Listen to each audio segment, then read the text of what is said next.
ভবনকে চতুর্পাশে ঘেরাও করেন বিচারকে নিজের হাতে তুলে নেওয়ার জন্য।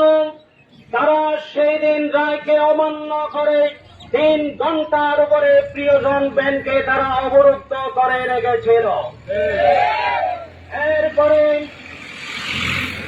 কিছুক্ষণ পরে তারা সুনতির কৃতি সন্তান বাংলাদেশের একজন সুনামধন্য মেধাবী আইনজীবী জনাব সাইফুল ইসলাম আলিফকে পিছন দিক থেকে আক্রমণ করে টাওয়ারের পিছনে নেন।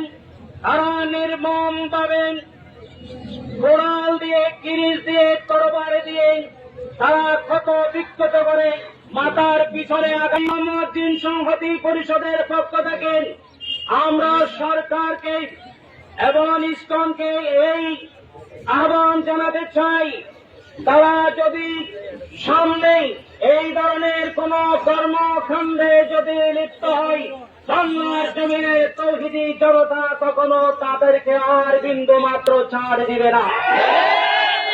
সংগ্রামী সাথী ও বন্ধুরা, আপনারা জানেন কি জানেন না, 1966 সনে আমেরিকার নিউ ইয়র্কে বসেই ইসকন সংগঠিত হয়েছে। ইসকন নামক এই সংগঠন তারা প্রতিষ্ঠা